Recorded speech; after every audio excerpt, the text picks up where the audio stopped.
সন্ধ্যাবেলায়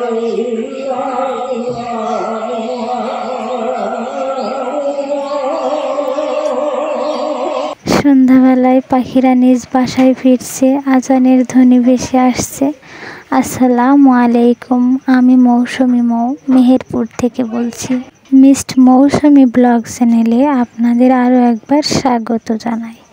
দেশ বা দেশের বাহিরে যে যেখান থেকে আমার ভিডিওটা দেখছেন, আল্লাহর রহমতে সবাই ভালো আছেন।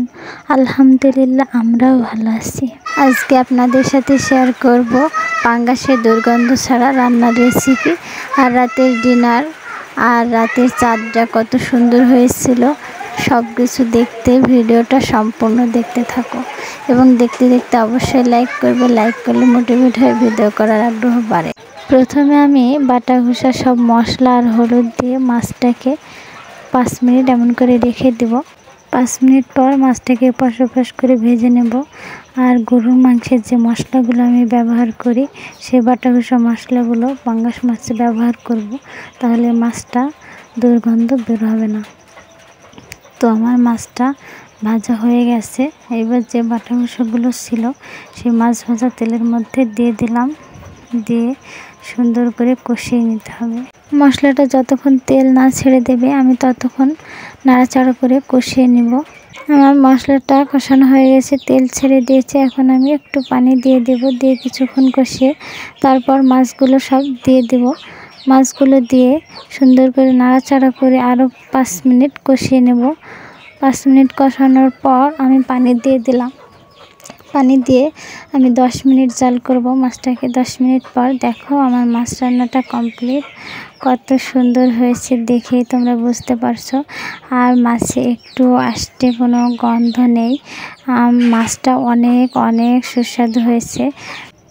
তো বন্ধুরা, আমার মাছ রান্নার রেসিপিটা তোমাদের কেমন লাগলো কমেন্টে জানিও।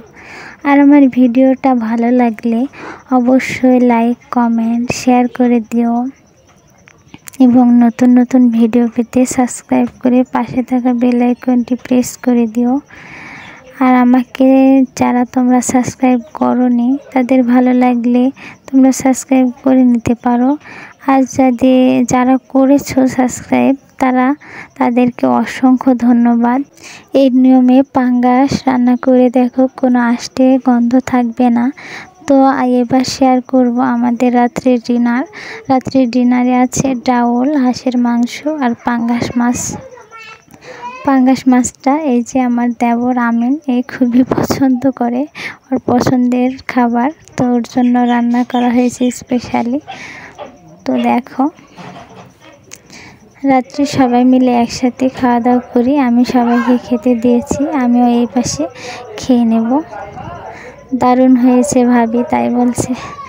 তো খাওয়া দাওয়া শেষ করে বাইরে আসলাম, দেখলাম যে রাত্রে যে চাঁদটা উঠেছে অনেক অনেক সুন্দর, মাশাআল্লাহ। তাই তোমাদের সাথে শেয়ার না করে পারলাম না। রাত্রে আমার আপেল গাছটা কত সুন্দর লাগছে, তোমাদের সাথে শেয়ার করলাম। আর আজকে চাঁদটা অনেক বেশি আলো দিচ্ছে, অনেক বড়, মাশাআল্লাহ। তোমাদের সাথে শেয়ার করতে পেরে আমার আরও বেশি ভালো লাগছে। রাত্রে চাঁদ দেখতে দেখতে আমার আজকের ভিডিও শেষ করলাম। সবাই ভালো থেকো, সুস্থ থেকো। আবার আসবো নতুন ভিডিও নিয়ে। আল্লাহ হাফেজ।